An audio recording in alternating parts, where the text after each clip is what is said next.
I woke up this morning to the sound of a semi-truck rattling the bridge above my head. Dust and little pebbles rained down on my sleeping bag. That's my alarm clock now. Has been for 20 years. I keep my things in a plastic tote I found behind a Dollar General. Clothes, a Bible my grandmother gave me before she passed, and a photograph. Just one. It's of a house. A normal house with a white fence and a big oak tree in the front yard. Sometimes I take it out and just look at it, and I try to remember what it felt like to walk up those steps and know I was safe. My hands were shaking this morning. They shake all the time now. The doctor at the free clinic said it's probably neurological damage from sleeping rough for so long. Or maybe it's just my body giving up. I haven't eaten in 2 days. Found half a sandwich in a trash can behind the gas station yesterday, but my stomach turned so hard I couldn't keep it down.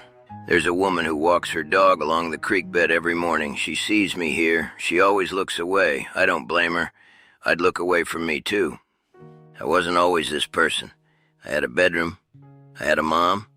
I had a life. And I never, not in a million years, thought I'd end up here. I was wrong.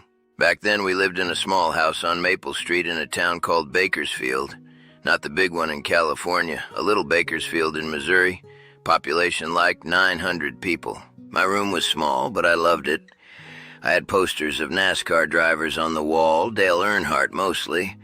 I had a twin bed with a quilt my grandma made. I was 16 years old, and my biggest worry was saving up enough money from my after-school job at the local hardware store to buy a used truck. I wanted something I could fix up myself. I was a good kid. I got B's in school. I never talked back. I did my chores. My mom, she worked double shifts at the diner on the highway, the wagon wheel. I'd see her sometimes coming home at midnight, her feet swollen, her uniform smelling like grease and coffee. She was tired, all the time, and she was angry. Not at me exactly, just at the world. At my dad for leaving when I was 3, at the bills that never stopped coming, at this tiny town that felt like a cage. I tried to stay out of her way. I'd make myself bologna sandwiches for dinner and eat them in my room so she could have the couch and the TV to herself.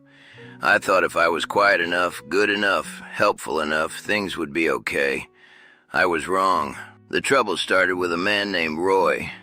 He started coming around the diner, and then he started coming around our house. He was a trucker, so he was gone for weeks at a time, but when he was in town, he was always there. He'd sit at our kitchen table, drinking Budweiser, smoking Camels, filling the whole house with his loud laugh.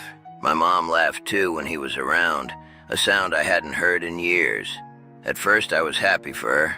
I thought maybe he was making her happy. He brought me things sometimes. A cheap pocket knife from a truck stop in Arizona. A hat that said, "World's Greatest Dad" on it. I didn't like the hat. It felt wrong. But I said thank you because that's what you do. Looking back, the red flags were there. The way he'd stand too close to me in the kitchen. The way he'd look at me when my mom went to the bathroom. The way he started calling me son, even though he wasn't my dad. I told myself I was imagining it. I told myself I was being a paranoid kid. I didn't want to ruin the first happy thing that had happened to my mom in years, so I stayed quiet. I stayed in my room, I kept the door closed, and I pretended everything was fine. Over the next few months, things started to change. My mom started dressing different, wearing makeup she never wore before. She'd go out with Roy on his home weekends and leave me alone in the house from Friday night until Sunday afternoon. I didn't mind at first. I was 16. Having the house to myself was great. I'd invite my friend Tommy over and we'd play video games until 2 in the morning. But then the money started getting tight. The electricity got shut off once. The fridge was always empty. I started using more of my paycheck from the hardware store to buy groceries. I never complained. I figured Mom was just going through something. She'd snap out of it.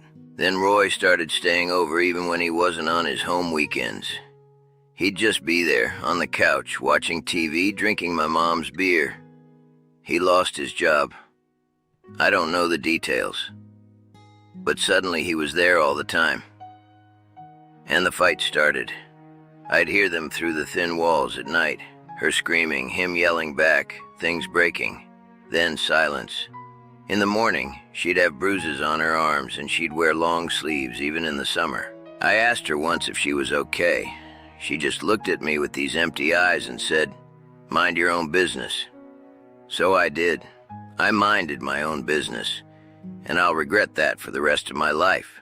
The night it happened, it was a Tuesday in October. I remember because it was cold and I had forgotten to turn the heat on before I went to school. I came home and the house was dark. That wasn't unusual. The power had been out for 3 days. I walked in and I smelled something. Whiskey and cigarette smoke. Roy was sitting at the kitchen table in the dark, just sitting there. I said, "Hey." He didn't say anything. I walked past him to go to my room and he grabbed my wrist. His hand was like a vice. He said, "Your mom ain't coming home tonight." I said, Where is she?" He just laughed, that loud, ugly laugh. He said, "She's with a friend. She said I should keep you company." I tried to pull my arm away, but he just held on tighter. And then he stood up. He was so much bigger than me. He smelled like sweat and whiskey and something rotten. He said, "You think you're better than me, don't you? With your little job and your little friends. You're nothing." I was so scared I couldn't breathe. I just stood there, frozen as he pushed me against the wall. I won't describe what happened next. I can't. But I'll say this. I learned that night that the worst sounds in the world aren't screams. They're the sounds of your own silence. The sound of you telling yourself to fight while your body just shuts down. When it was over, he let me go. He sat back down at the table and lit another cigarette. I crawled to my room and I locked the door. I sat in the corner shaking until the sun came up. I told myself it would never happen again. I was lying to myself. I didn't tell anyone, not Tommy, not a teacher, not the police. Who would believe me? A 16-year-old kid against a grown man. My mom came home the next afternoon. She looked at me, and she looked at Roy sitting on the couch, and she didn't say a word. She just went to her room and closed the door. That's when I knew. She knew. Maybe not the details, but she knew something. And she chose to look away. After that, it happened again and again. Roy would find ways to get me alone. In the basement when I was doing laundry. In the backyard when I was bringing in firewood. I stopped going to school. I couldn't face anyone. I quit my job. I just stayed in my room, listening, waiting. I became a ghost in my own house. I thought about running away. I packed a bag twice, but I had nowhere to go, no money, no car, no family. My grandmother was in a nursing home by then. I had nothing, so I stayed. I stayed and I took it, until the night my mom finally came for me. It was a Friday night in January. Bitter cold, snow on the ground. Roy had been gone for a week and I had started to breathe again. I was in my room reading an old comic book by candlelight when I heard the front door slam. It was my mom. She was drunk. I could hear it in her footsteps. She came to my door and she pounded on it. "Open the door." I opened it. Her face was red and streaked with tears. She was holding a piece of paper in her hand. A letter. Roy had written it before he left. I don't know what it said exactly, but I saw my name on it. And I saw her face as she looked at me. It wasn't anger. It was worse. It was disgust.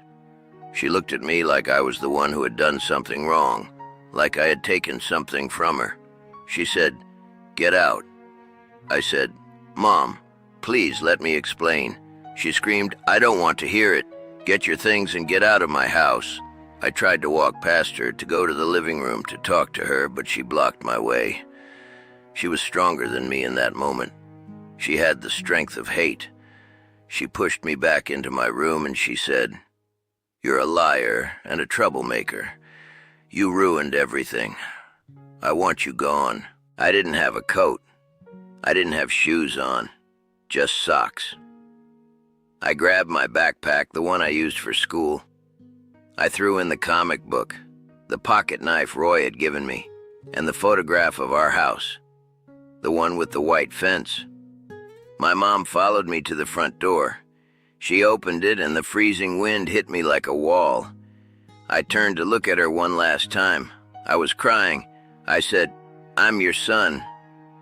She just stared at me, her face like stone, and then she closed the door. I heard the lock click. I walked for hours. I don't know where I thought I was going. The cold was so deep it felt like fire on my skin. My socks were soaked through and frozen to my feet. I ended up at the gas station on the edge of town, the one where I used to buy candy as a kid. I sat on the curb behind it next to the dumpster trying to get out of the wind. I thought I was going to die that night.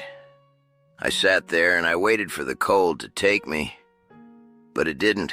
A trucker getting gas saw me back there the next morning. He gave me a ride to the next town. I was just a kid, but he didn't ask questions. He just handed me a cup of coffee and dropped me off at a mission. I've been moving ever since, from shelter to shelter, from street corner to street corner. I ended up here under this bridge about 10 years ago. I found a spot that was dry, hidden. It became home. This is where I live now.